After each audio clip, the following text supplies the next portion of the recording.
नमस्कार, आप देख रहे हैं न्यूज 18 राजस्थान। आपके साथ मैं हूं अभिषेक। बुलेटिन में बात करेंगे नौकरी को लेकर मचे बवाल की। एक तरफ बवाल मचा है तो दूसरी तरफ वार्ता की कोशिश भी जारी है। इसके साथ ही शहर शहर मचे संग्राम की तस्वीरें भी आपको दिखाएंगे। साथ ही बात करेंगे कल होने वाले पंचायत चुनाव के पहले चरण की। तो साथ ही कोरोना काल में किन किन सेक्टर्स को सौगात मिली है वो भी आपको बताएंगे। साथ ही बात करेंगे मारवाड़ के दाता की। बने रहिए हमारे साथ, देखते रहिए न्यूज 18 राजस्थान। 2 घंटे तो नहीं लगने चाहिए।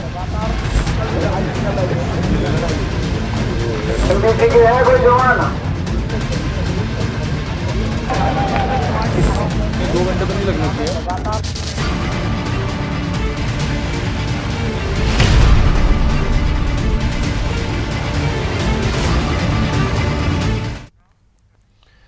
तो चलिए सबसे पहले बात करते हैं डूंगरपुर हिंसा की। बड़ी खबर यह है कि केंद्र ने रैपिड एक्शन फोर्स डूंगरपुर भेज दिए हैं। 2 टीमें भेजी गई हैं। डूंगरपुर प्रदेश के गृह विभाग ने केंद्र से मदद मांगी थी। गांधीनगर से ये दोनों ही टीमें डूंगरपुर पहुंच गई हैं। डूंगरपुर में आरक्षण वाला प्रदर्शन जारी है। तो एक तरफ वार्ता भी हो रही है और वहीं दूसरी तरफ अगर बात की जाए तो आरएएफ की टीमें जो हैं वो केंद्र भेज चुका है। 2 टीमें पहुंच चुकी हैं डूंगरपुर। गांधीनगर से ये दोनों टीमें पहुंची हैं। प्रदेश के गृह मंत्रालय ने केंद्र से मदद मांगी थी, जिसके बाद ये 2 टीमें जो हैं वो गांधीनगर से डूंगरपुर पहुंच गई हैं। बवाल भी दूसरी तरफ अगर कहें तो वो जारी है, वार्ता भी चल रही है और अब धीरे धीरे जो है वो सख्ती भी बढ़ाई जा रही है। वहीं डूंगरपुर हिंसा को लेकर डीजीपी ने एक बड़ा बयान दिया है। उन्होंने कहा है कि लोगों को भड़काया जा रहा है। छात्रों की आड़ में लोगों को भड़काया गया है। बाहर से आए लोगों ने उत्पात मचाया। कई वरिष्ठ अधिकारी जो हैं वो मौके पर मौजूद हैं, ये कहा है डीजीपी भूपेंद्र यादव ने। तो ये बड़ी खबर आपको बता दें, डूंगरपुर हिंसा को लेकर डीजीपी का एक बड़ा बयान, जिसमें उन्होंने ये कहा है कि इन लोगों को भड़काया गया है, जिसकी वजह से यह हिंसा हुई है और छात्रों की आड़ में उन्हें भड़काया गया है, जिसकी वजह से यह पूरी स्थिति वहां पर बनी है।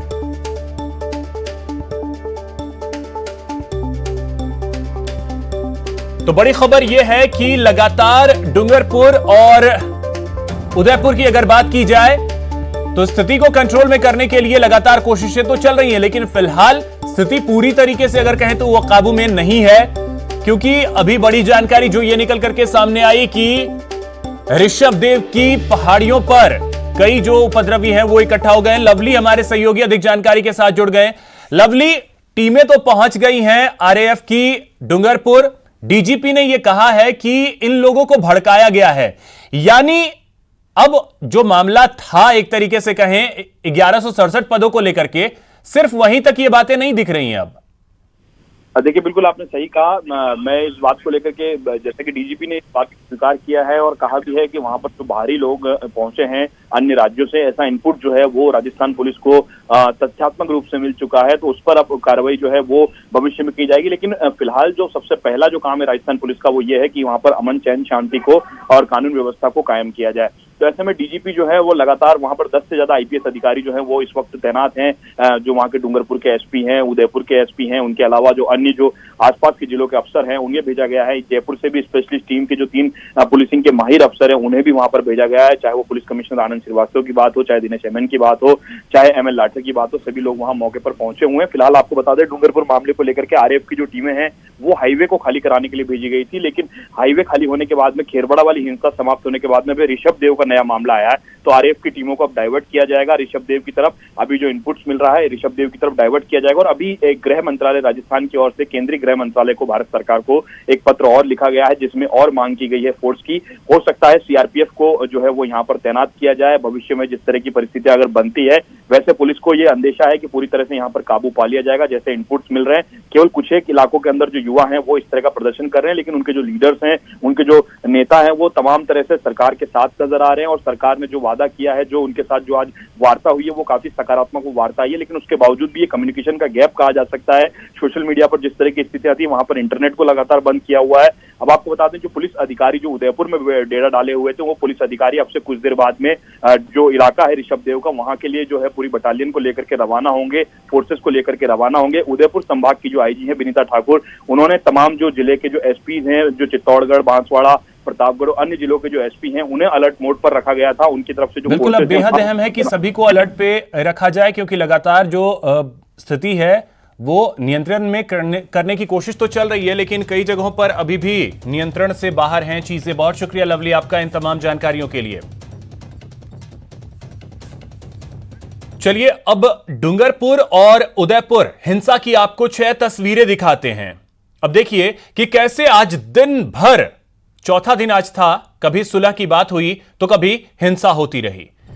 ये 6 तस्वीरों के जरिए आप स्थिति को समझने की कोशिश कीजिए। उदयपुर में बवाल एक बार फिर से शुरू हो गया है। शाम में जो खबर आई, हमारे सहयोगी कपिल वहां से पूरी तस्वीरें लगातार पहुंचा रहे हैं। पुलिस ने आंसू गैस के गोले भी छोड़े। साथ ही जो तीसरी तस्वीर आप देख पा रहे हैं, शांति के लिए वार्ता वहां पर हो रही है।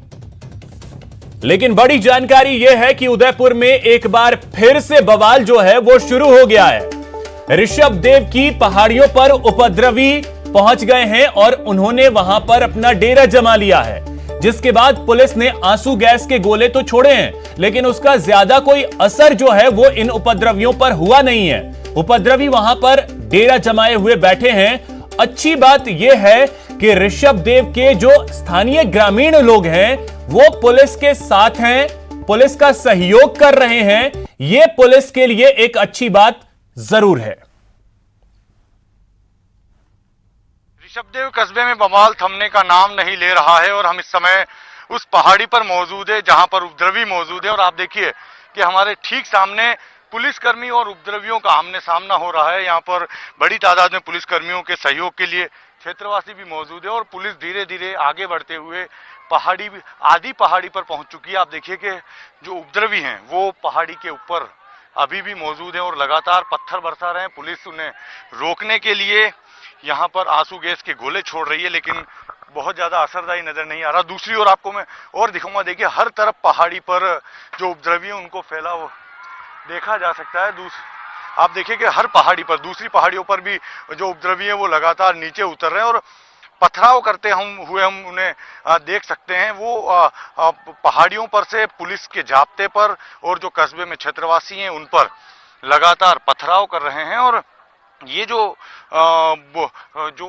पहाड़ी पर उपद्रवी हमें नजर आ रहे हैं, ये पिछले लंबे समय से करीबन 3 से 4 घंटे से पहाड़ी पर बैठे हुए हैं। हम देख रहे हैं कि लगातार पत्थरबाजी चल रही है और उसका जवाब भी दिया जा रहा है, लेकिन पूरी तरह से जो इस मामले को कंट्रोल में करना है वो नहीं हो पा रहा है।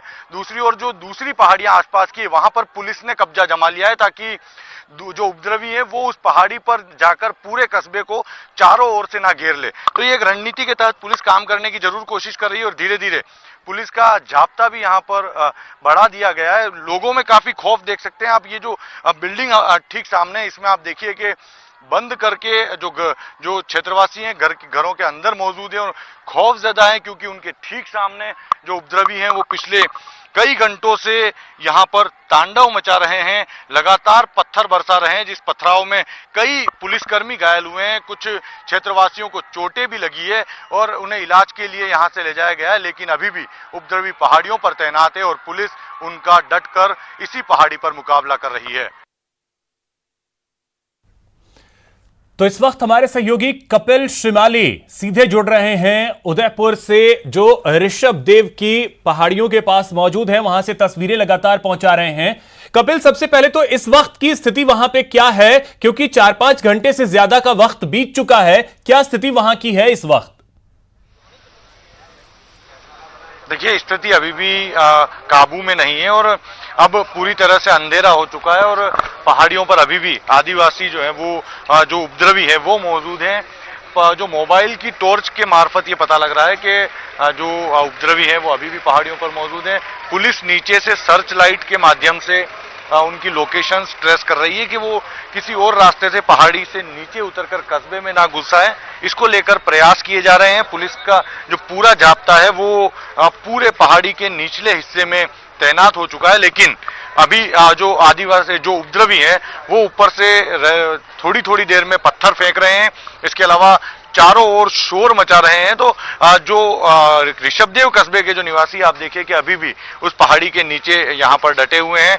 पुलिस को काफी सहयोग आज इन कस्बे वासियों के साथ भी मिला कि यदि ये उपद्रवी नीचे उतरने की कोशिश करते तो पुलिस के साथ में इन सभी लोगों ने मिलकर उन्हें फिर से पहाड़ी पर खदेड़ने की जो पूरा साहस दिखाया है वो वास्तव में काबिले तारीफ रहा। और ये वजह रही कि 5-6 घंटे हो चुके हैं, अभी तक ये उपद्रवी पहाड़ी से नीचे उतरने में सफल नहीं हो पाए। कई बार इन्होंने नीचे उतरने का प्रयास किया था, लेकिन सारे प्रयास असफल रहे। हालांकि काफी नीचे तक वे आए, उन्होंने पथराव भी किया, उस पथराव में कई पुलिसकर्मी भी घायल हुए, लेकिन कस्बे के अंदर उन्हें प्रवेश नहीं करने दिया गया। तो अभी भी जो पुलिस की टीमें हैं वो पहाड़ियों के नीचे तैनात है और बार बार आंसू गैस के गोले छोड़े जा रहे हैं ताकि उन्हें पहाड़ी के ऊपर की ओर खदेड़ा जा सके। लेकिन आंसू गैस के गोले बहुत ज्यादा सार्थक यहाँ पर सिद्ध नहीं हो रहे हैं, उसका बहुत ज्यादा असर देखने को नहीं मिल रहा है। लेकिन पुलिस की टीम जो नीचे मौजूद है वो उन्हें नीचे भी नहीं उतरने दे रही, जिससे ऋषभदेव कस्बा अभी तक सुरक्षित है। हालांकि अब अंधेरा होने के साथ में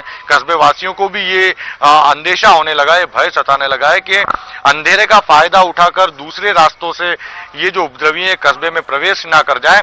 बिल्कुल, ये बेहद अहम है और इस चीज को देखना बेहद जरूरी है कि उपद्रवी जो हैं वो बिल्कुल उपद्रवी जो हैं वो आबादी वाले क्षेत्र में ना घुस जाएं।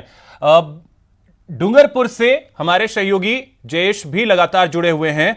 जयेश, आपसे जानना चाहेंगे डूंगरपुर की स्थिति क्या है, क्योंकि बड़ी जानकारी यह थी कि 2 टीमें रैपिड एक्शन फोर्स की वहां पहुंच चुकी हैं, तो वहां इस वक्त क्या स्थिति है? जी अभिषेक, मैं बताना चाहूंगा डूंगरपुर में जो माहौल है अब पूरी तरह से शांत होता जा रहा है। जो उपद्रवी हैं उनके कब्जे में जो हाईवे था वो पूरी तरीके से मुक्त करवा लिया गया है। रैपिड एक्शन की 2 टीमें डूंगरपुर में है। इसके अलावा बड़ी संख्या में अन्य जिलों का जाब्ता भी फिलहाल डूंगरपुर में है। हाईवे को जो साफ करवाया जा रहा है, जो जली हुई गाड़ियां हैं उनको हटवाया जा रहा है। हाईवे पे पड़े हुए पत्थर और जो बाकी सारी जो सामग्री है वो हटवाई जा रही है ताकि कल से जो है वो हाईवे जो यातायात शुरू करवाया जा सके। इसके अलावा डूंगरपुर जिले में कानून व्यवस्था बनाए रखने के लिए सरकार ने बड़े स्तर पर अधिकारियों की जो है नियुक्ति की है। डूंगरपुर में टेम्परेरी कुछ दिनों के लिए कानून व्यवस्था के लिए उसमें सबसे पहले उप महानिरीक्षक police CID CB IPS 4 IPS अधिकारी लगाए हैं। उसमें उप महानिरीक्षक police CID CB Rajesh Meena, उप महानिरीक्षक पुलिस सीआईडी सीबी गौरव श्रीवास्तव, पुलिस अधीक्षक प्रशासन सीआईडी सीबी विकास शर्मा और पुलिस अधीक्षक सीआईडी मानवाधिकार विकास पाठक, इन 4 आईपीएस अधिकारियों को डूंगरपुर जिले में लगाया गया है। इसके अलावा अतिरिक्त पुलिस अधीक्षक के 10 अधिकारी और उप अधीक्षक पुलिस के 8 स्तर के 8 अधिकारी भी डूंगरपुर जिले में लगाए गए हैं। जयेश, एक चीज और जो अभी 2 टीमें पहुंची हुई हैं डूंगरपुर आरएएफ की, क्या एहतियात के तौर पे, क्योंकि वहां स्थिति इस वक्त कंट्रोल में है, एहतियात के तौर पर स्थिति अब जब बिगड़ रही है, जो वहां स्थिति खराब हो रहा है ऋषभदेव के पास, क्या वहां भी शिफ्ट करने को लेकर के कुछ जानकारी है कि आरएएफ की टीम को फिलहाल वहां भेज दिया जाए? फिलहाल जो रैपिड एक्शन फोर्स की टीमें हैं वो बिछीवाड़ा और मोतली मोड़ के बीच का जो हाईवे है तो वहीं पर उनका मूवमेंट है, क्योंकि वो जो एरिया है पिछले 4 दिन से उपद्रवियों के कब्जे में था और उपद्रवियों ने वहां पर जमकर उत्पात मचाया था, पत्थरबाजी की थी और वो उसके लोकेशन ऐसा है कि सड़क किनारे दोनों तरफ झाड़ियों से उपद्रवी कभी भी आ सकते हैं, पहाड़ियों से पत्थर फेंक सकते हैं। तो इसको लेकर के जो प्रशासन है, पुलिस है, वो कोई किसी प्रकार की रिस्क उठाना नहीं चाहता है और उनकी ड्यूटी जो फिलहाल है वो उसी रोड पर लगाई गई है ताकि किसी प्रकार का अगर कोई उपद्रवी फिर उस सड़क पर आते हैं तो उनसे सख्ती से निपटा जा सके। यहाँ पर हालात पूरी तरीके से सामान्य होने के बाद में ही रैपिड एक्शन फोर्स की टीमें जो है वो उनको कहीं और शिफ्ट करने का बिल्कुल शायद यही वजह है कि केंद्र से और टीमों की मांग की गई है।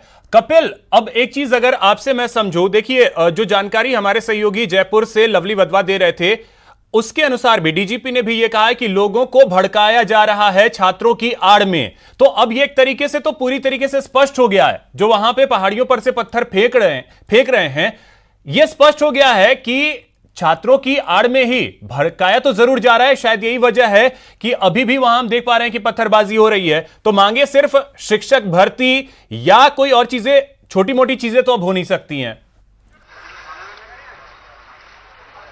जी बिल्कुल, देखिए लोगों को भड़काने का सिलसिला 4 दिन से चल रहा है और यही वजह है कि 18 दिनों तक जो आंदोलन काकली डुंगरी की पहाड़ी पर चल रहा था उसने इतना उग्र रूप ले लिया कि वो हाईवे तक पहुंच गया। और पूरे हाईवे पर जो तांडव हमने देखा, साफ तौर पर देखा जा सकता है कि कोई ऐसी शक्ति इन उपद्रवियों के पीछे कार्य कर रही थी जो कि उन्हें पूरी तरह से भड़काते हुए इस तरह का हुड़दंग मचाने के लिए प्रेरित कर रही थी। तो इसमें कोई संशय नहीं है कि इनको भड़काने में कोई कसर नहीं रखी गई है। सिर्फ शिक्षक भर्ती के नाम पर ही यह आंदोलन नहीं हुआ है, बल्कि बीटीपी ने तो यह भी स्पष्ट कर दिया है कि जो शिक्षक भर्ती के अभ्यर्थी हैं उन्होंने इस आंदोलन में भाग नहीं लिया। और उसके अलावा जो आसपास के लोग थे, क्योंकि पुलिस ने आंदोलन के दौरान कई लोगों की गिरफ्तारियां की थी और वो आसपास के आदिवासी अंचल के लोग थे और उस गिरफ्तारियों से आक्रोशित होकर इन लोगों ने ये प्रदर्शन शुरू किया था। हालांकि ये बचने के कई सारे तरीके हैं, लेकिन ये स्पष्ट है कि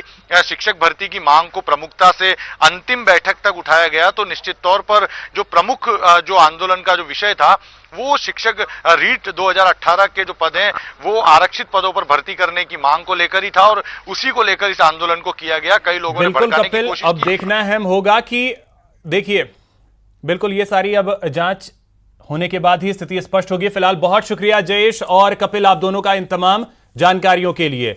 तो वहीं डूंगरपुर हिंसा को लेकर बीजेपी ने कांग्रेस सरकार पर हमला बोला है। बीजेपी के राष्ट्रीय प्रवक्ता राज्यवर्धन सिंह राठौड़ ने कहा कि राजस्थान में कानून व्यवस्था बिगड़ती जा रही है।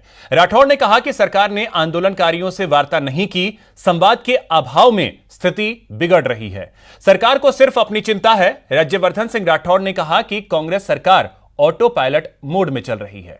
राज्यवर्धन सिंह से खास बात की हमारे संवाददाता अभिषेक आढ़ा ने। डूंगरपुर में हो रही हिंसा पर अब बीजेपी मुखर हो चली है और इस पर बात करने के लिए हमारे साथ राज्यवर्धन सिंह राठौड़ साहब हैं। राठौड़ साहब, डूंगरपुर में जिस तरीके से हंगामा हुआ है, जिस तरीके से लोगों ने हाईवे जाम किया है, क्या ये वाकई गंभीर स्थिति है कानून व्यवस्था के लिए? देखिए, राजस्थान की कानून व्यवस्था बिगड़ती जा रही है और ये केवल दक्षिणी राजस्थान में नहीं, जो हाल ही में ये घटना है जिसके बारे में अभी हम बात करेंगे, लेकिन पूरे राजस्थान के अंदर आप देखिएगा कानून व्यवस्था किस तरह से बिगड़ रही है। डकैतियां हो रही हैं, बलात्कार हो रहे हैं। आप आए दिन अखबार के अंदर पढ़ लेंगे, आप टीवी के माध्यम से सुन लेंगे। पुलिसकर्मी आत्महत्या कर रहे हैं, उनके ऊपर खनन वाले फायरिंग कर रहे हैं। ये पूरी परिस्थितियां बनी हुई हैं। फागी में ये अभी घटना हुई, कितने अभी एक 14 साल की लड़की का बलात्कार हुआ है। उसके अंदर क्या लोगों की जो रूह है वो कापी नहीं किया, वो हिली नहीं किया, उनके अंदर अंतरात्मा हिली नहीं अभी तक। ये कानून व्यवस्था बनी हुई है। और अभी दक्षिणी राजस्थान के अंदर आपने नौजवानों को भत्ता देने की बात करी कांग्रेस सरकार ने, वो भत्ता देने की बात तो बहुत दूर की बात रही। जो राजस्थान की भाजपा सरकार जो वैकेंसियां सरकारी नौकरियों के लिए जो वैकेंसी छोड़ के गई, आपने उनकी भरपाई भी नहीं कर पाई। और 2 हफ्ते से ये नौजवान वहां पे बैठे हुए थे, इनसे बातचीत करनी चाहिए थी, बातचीत करके इसका समाधान निकालना चाहिए था। कांग्रेस सरकार ने इनसे बातचीत तो दूर, अभी इनके ऊपर फायरिंग करी है, 2 लोगों की उसके अंदर हत्या हो गई। पूरी जो 4 जिले हैं उसकी अर्थव्यवस्था बिगड़ती जा रही है। वहाँ पे कोविड सिचुएशन, अभी लड़ाई पूरी राजस्थान के अंदर कोविड की होनी चाहिए, लेकिन हो अर्थव्यवस्था की रही है। एक साधारण नागरिक का जो विश्वास होना चाहिए सरकार के ऊपर, वो विश्वास खत्म हो गया। सहयोगी नगेंद्र सिंह के साथ अभिषेक आढ़ा, नेटवर्क की टीम, नई दिल्ली। बीजेपी सांसद निहाल चंद ने डूंगरपुर हिंसा को लेकर राजस्थान सरकार पर निशाना साधा। निहाल चंद ने कहा कि राजस्थान में कानून व्यवस्था चौपट हो गई है। सरकार बिल्कुल लापरवाही पे चल रही है और मुझे कहते हुए कोई शंका नहीं है कि जिस तरीके से कानून और व्यवस्था राजस्थान की बिगड़ी है वो कोई छोटी बात नहीं है। आज डूंगरपुर के मामले को लेके हमने चिंता जाहिर की है और मैं समझता हूं कि कानून और व्यवस्था राजस्थान की बिल्कुल चरमरा गई है, जिसकी वजह से राजस्थान में अन्यथा अन्याय हो रहा है, चाहे वो हत्याएं हो रही हो, चाहे वो अन्य केस हो रहे हो। और मैं समझता हूं कि जिस तरीके से बजरी माफिया ने राजस्थान पे कब्जा किया है, ऐसा पहले कभी नहीं हुआ था। राजस्थान सरकार बिल्कुल इस मामले में फेल है।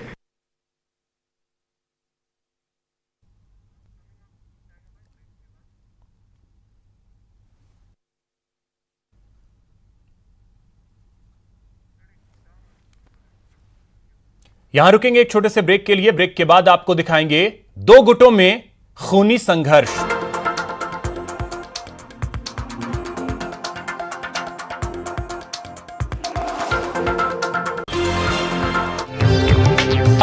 गाड़ियों को आग के हवाले कर दिया गया।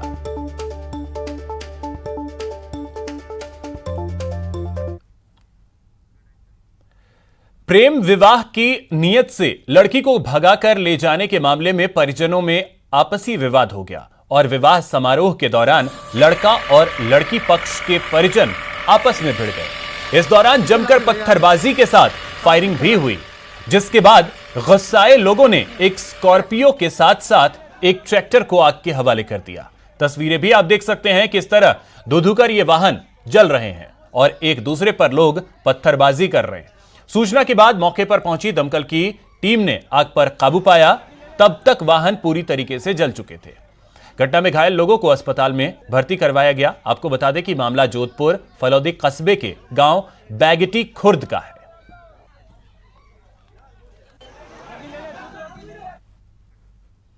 उधर अलवर के बानसूर थाना क्षेत्र के चतरपुरा गांव में दो पक्षों में जमकर मारपीट हुई।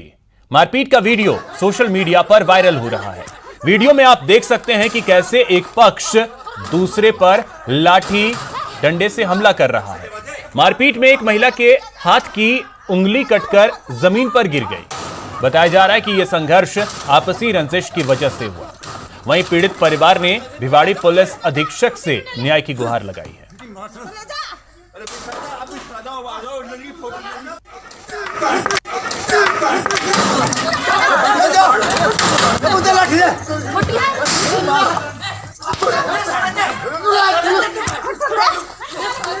वीरेंद्र प्रताप सिंह, इन्होंने मतलब गांव में गैंग बनाई और गैंग बना के और मेरे परिवार के ऊपर 30 से 40 लोगों को लाके और घर के अंदर घुस के और जानलेवा हमला किया, जिसमें मतलब मेरी भाभी के साथ भी अभद्रता की और मेरे पापा, मेरी मम्मी और मेरे भाई के ऊपर जानलेवा हमला किया, जिसमें मेरे मम्मी के बाएं हाथ की अंगुली कट गई और वो हाथ से अलग हो गई।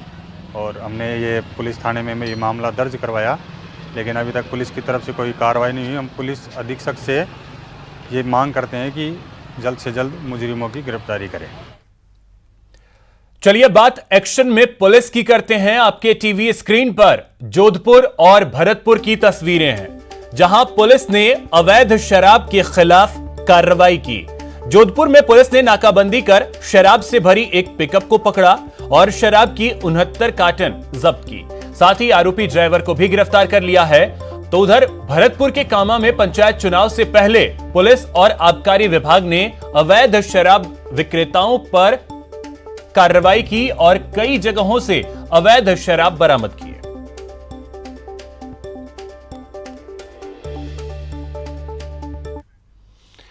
खबर जालोर से है, जहां पर चिकित्सा विभाग की बड़ी लापरवाही देखने को मिली है। 2 घंटे बाद भी एम्बुलेंस नहीं पहुंचा, जिसके बाद आपको बता दें कि सड़क पर ही घायल घंटों तड़पता रहा। कहीं जाकर के राहगीरों ने ठेले से अस्पताल पहुंचाया उसे। और आपको बता दें कि यह मामला जो है वो बागोड़ा उपखंड मुख्यालय की है, जहां पर एक शख्स जो घंटों सड़क पर तड़पता रहा। करीब 2 घंटे तक एम्बुलेंस जब नहीं पहुंची, तब जाकर के वहां से गुजरने वाले राहगीरों ने इस तरीके से ठेले पर बिठाकर उसे अस्पताल पहुंचाया। यहां रुकेंगे एक छोटे से ब्रेक के लिए। ब्रेक के बाद आपको दिखाएंगे पंचायत का रण।